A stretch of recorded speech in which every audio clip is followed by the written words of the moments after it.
What's up, everybody? It's Colin. And I'm Logan. And today we are going to be doing 20 weird and fun facts about the 1978 Halloween. Starring Jamie Lee Curtis and Donald Pleasance and Nick Castle. And let's get right into it. Probably the most fun facts we've ever had. Yeah, this video will have a total of 20 fun facts. So Me and Logan went all out. We were going to websites looking up stuff. We watched like 2 videos on this stuff, but let's get into it. So we all know that the Michael Myers mask used for the movie, they bought that mask for only $1.98. Lower than $2, and I think that was really good for that movie.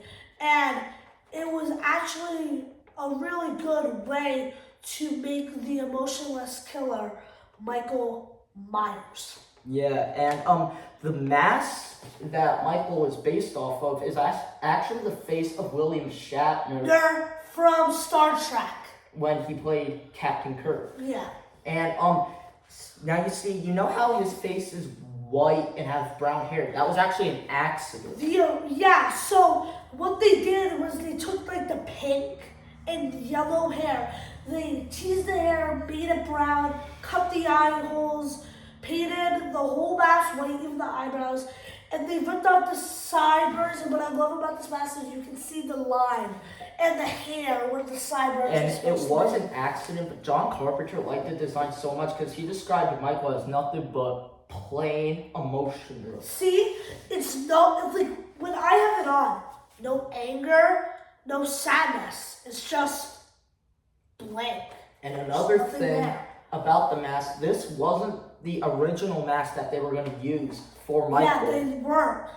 They were originally going to use the face of a clown, and the clown mask that they were going to use was the mask that former onstage comedian Wary Willie originally wore.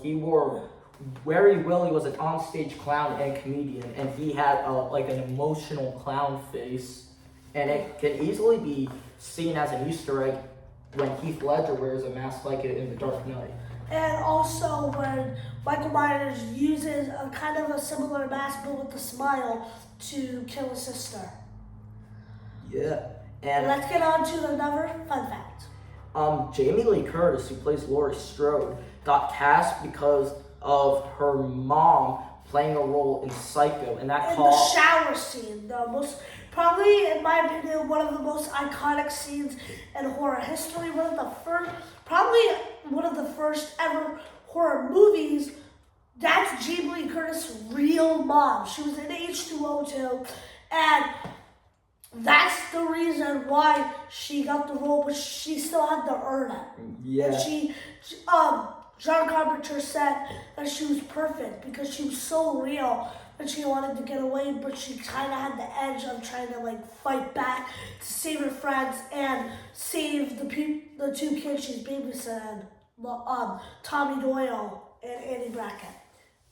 And John Carpenter dubbed Laurie Strode as the first real Final Girl. Yeah, and Halloween inspired Friday the 13th and Nightmare on Elm Street.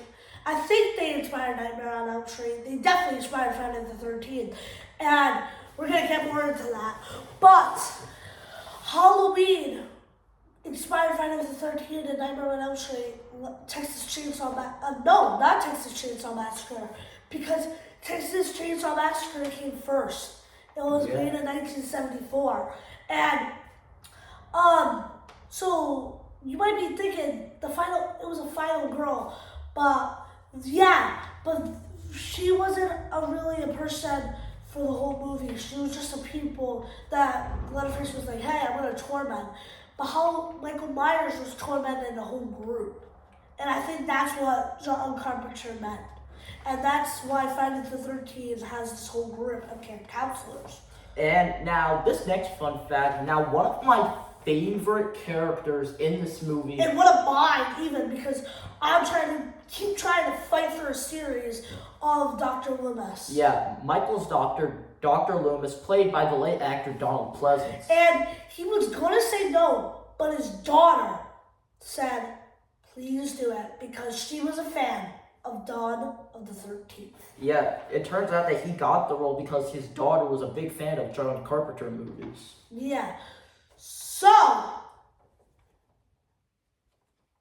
shout out to Dr. Lewis's daughter. Yeah. Donald Pleasance's daughter. Shout out, bro. You're the girl. I usually say you're the man, but you're the girl. You're the GOAT. Yeah. Now, we all know the iconic score that goes there was actually meant to be no score in the movie at all, but they immediately said, if this is a Halloween movie, there needs to be some type of score. Somebody, he produced it too. This guy, I forgot his name. And he said, you know what would make it scarier? Having a nice, scary score. And John Carpenter said, you don't need to, you have to see it, feel it, and hear it. And I agree with that. And the music for the movie was written by John Carpenter himself. And tell them how long it took him to write it. He had to write the music in only just 3 days. Because he had to wrap up the movie because of the budget. Tell them how much they had for the budget. Yeah, the movie was filmed in only 20 days and only had a budget of only $300,000. So that's basically like a combined fun fact. They did it in 20 days. Usually movies take months or even years, but it was 10 days less than a month. And I'm so glad they made the score because that is one of the most iconic things in Halloween movies. Yeah, and it's surprisingly how it only took 20 days. And fun fact, Michael Myers got his name from a real person. And guess what the guy played in? Dawn of the 13th. He played in it, and that was a thank you to him. Imagine hearing your name, like, there's a psychopath and you hear Colin Ensko or Logan Ensko. I'd be inspired. I wouldn't be mad. I'd be happy to hear my name in it. At first, he was mad, but then he got happier. But let's tell you someone who got pretty mad. The face of this. Captain Kirk got mad. William Shatner? No, William Shatner.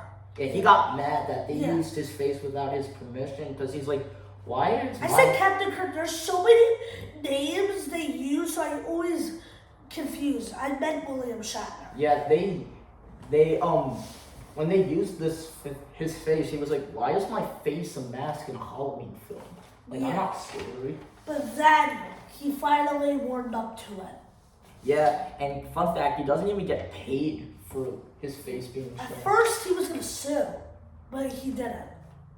Yeah, and fun fact, we all know that Halloween takes place in October, and it's around autumn time, but it wasn't filmed in fall. At all. And they had to use fake paper leaves. Yeah, that they painted, and they scattered it all, and they had to collect it and use it over and over again. And we all know that in movies, there's always a costume department where they force you to wear costumes and clothes that they make themselves. But the actors in this movie got to wear their own clothes. And John Carpenter also said there wasn't enough money, but he also said that it's your friends, it's your family. It's not just a movie. It doesn't feel like a movie. It feels like your friends in high school. That's what he said.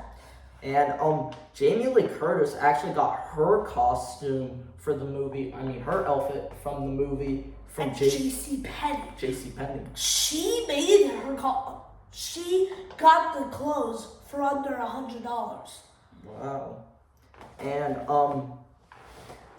now we know that there's this film series is a franchise, but John Carpenter was forced to make a sequel, even though he only wanted a one and done, and he was fighting for it. Like, come on, guys, I made him disappear.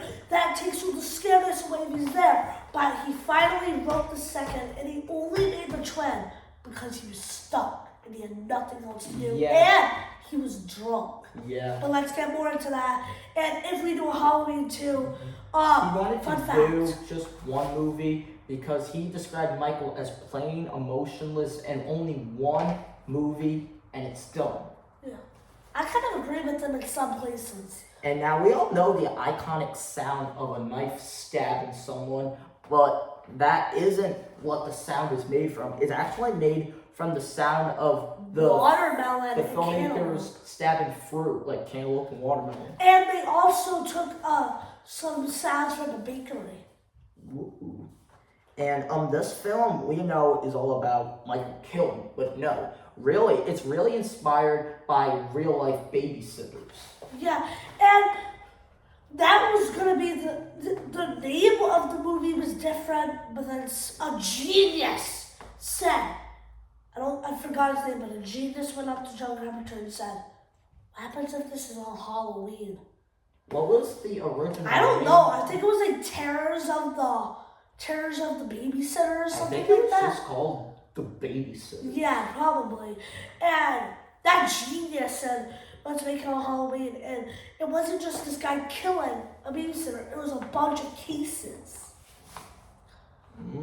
And we all know one of my favorite features of Michael is his breathing that goes. The slow breathing. And that was recorded by Nick Castle. Although it was filmed later on in post-production.